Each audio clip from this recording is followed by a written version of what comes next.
Assalamualaikum warahmatullahi wabarakatuh, sahabat. Kembali lagi di channel Ian Rizal. Saat ini kita akan coba membahas perjalanan pemilihan umum dari setiap rezim, mulai dari Orde Lama, Orde Baru, dan Orde Reformasi. Pada episode sebelumnya kita sudah membahas sejarah pemilu, dan pada kesempatan ini kita akan coba bercerita tentang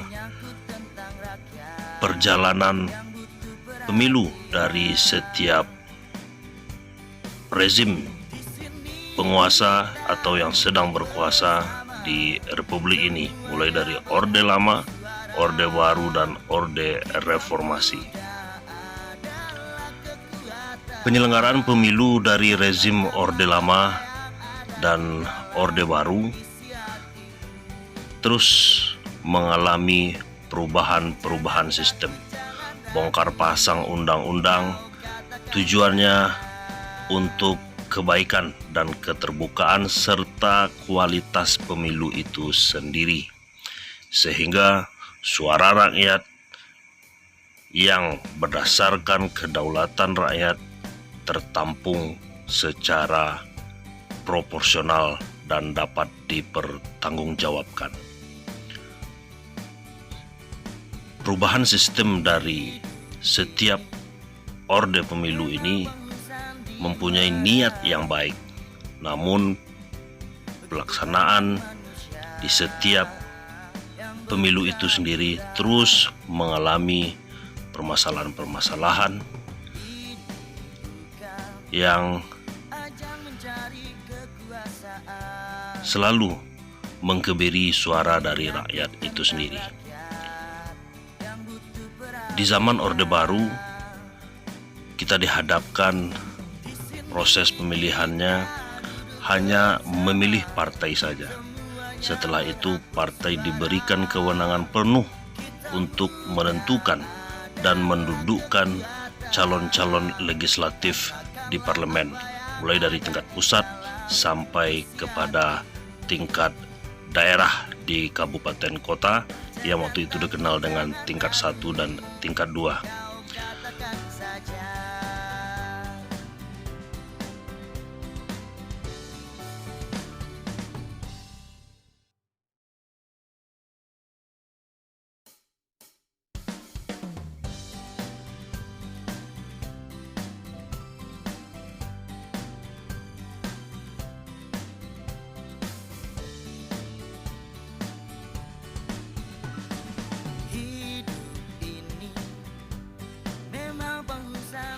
Setelah pemungutan suara selesai di tiap-tiap tempat pemungutan suara, setelah itu pemerintah mengumumkan hasil daripada pemilihan umum pemenang, partai politik pemenang pada pemungutan suara tersebut.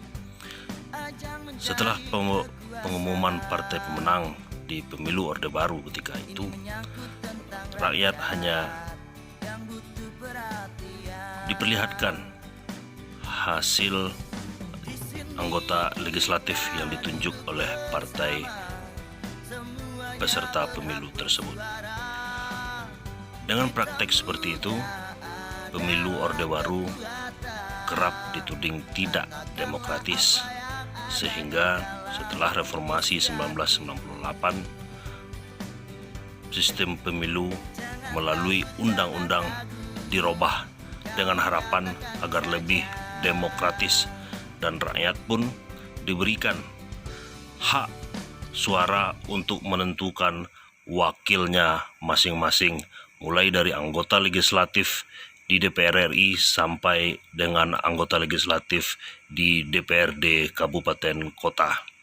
Ketika masa Orde Baru kita hanya diberikan pilihan untuk memilih partai. Di masa Orde Reformasi, sistemnya mulai berubah dengan harapan tidak ada politik transaksional dan membeli kucing dalam karung, sehingga sistem yang dibuat di Orde Reformasi ini, rakyat diberikan kewenangan untuk memilih partainya dan memilih wakilnya yang akan duduk di Parlemen DPR RI sampai kepada DPRD Kabupaten Kota. Sistem tersebut dibuat sedemikian rupa untuk kebaikan demokrasi di bangsa dan negara Republik Indonesia. Namun, secara kenyataannya dan prakteknya, sistem ini pun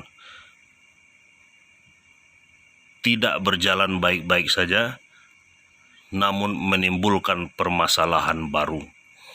Dengan pemilihan langsung tersebut, menimbulkan permasalahan baru yang timbul di tengah-tengah masyarakat dan di calon atau peserta pemilu itu sendiri.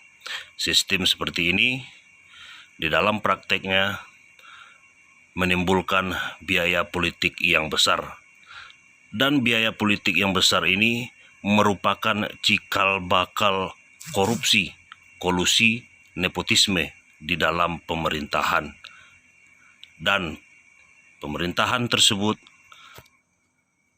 dihasilkan melalui pemilihan umum. Jadi setiap orde pemilu itu sendiri,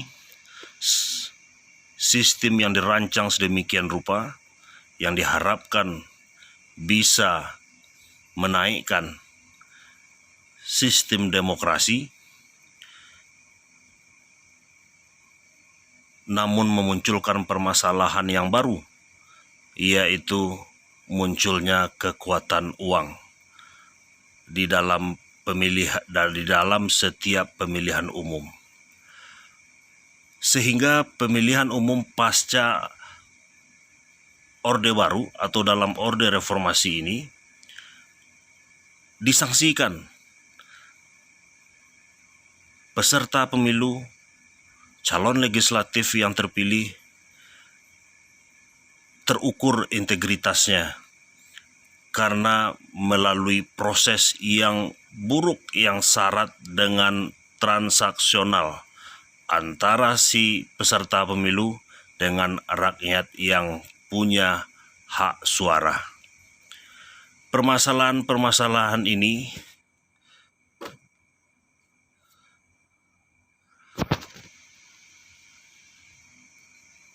muncul pada setiap pemilihan umum, pada setiap pemungutan suara hampir di seluruh wilayah Indonesia.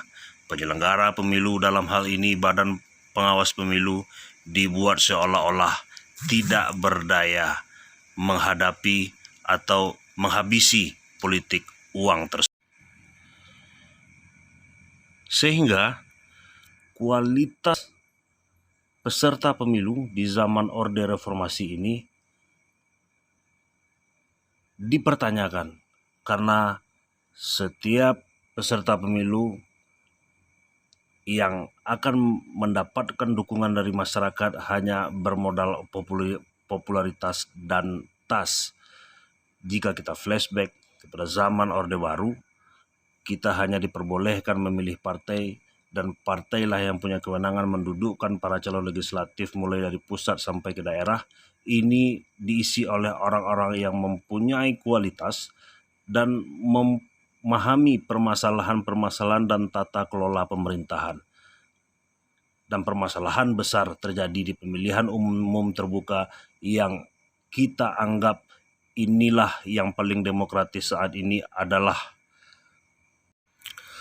kualitas dan pemahaman calon-calon legislatif yang mewakili masyarakat dan konstituennya ketika menjadi anggota legislatif tidak dapat dijalankan sebagaimana mestinya, sehingga peran legislatif sebagai pengawas, penyusun anggaran dan pembuat undang-undang itu tidak berjalan sebagaimana mestinya karena tidak berdasarkan kualitas. terselenggara di Republik ini itu sahabat sekalian, karena tanpa penjaringan dan pemilu seleksi yang ketat dari mempunyai sistem yang kita kurang menghasilkan para calon Orde Baru kurang demokratis dan mempunyai calon-calon anggota legislatif yang diberikan suara oleh konstituen sehingga mempunyai kualitas yang terukur, tidak akan pernah menghasilkan orde reformasi. Pemilihan umumnya dibuat terbuka pejabat di pemerintahan. Kita hanya akan melihat dari waktu ke waktu legislatif para calon kita sibuk membangun rakyat citra suara rakyat popularitasnya selama dalam masa jabatan. Karena tidak adanya filterisasi 2024 ini, penerimaan seluruh partai politik untuk calon pemilu melakukan penjaringan dan seleksi yang melalui kepada para peserta pemilu di sini mempunyai para peran yang cukup besar yang akan disodorkan kepada masyarakat, kader-kadernya yang akan mewakili masyarakat sehingga di parlemen para calon betul-betul orang-orang yang berkualitas memahami bagaimana cara mewakili masyarakat dan mengayomi masyarakat sampai kepada tingkat pemerintahan, dan suara-suara dari masyarakat ini dapat direalisasikan di dalam bentuk program-program pemerintah. Dan setelah itu para calon legislatif yang akan menjadi anggota legislatif dapat menjalankan fungsinya sebagai pengawas pemerintah sehingga kita menghasilkan pemerintahan yang good governance dan clean governance. Terima kasih. Assalamualaikum warahmatullahi wabarakatuh.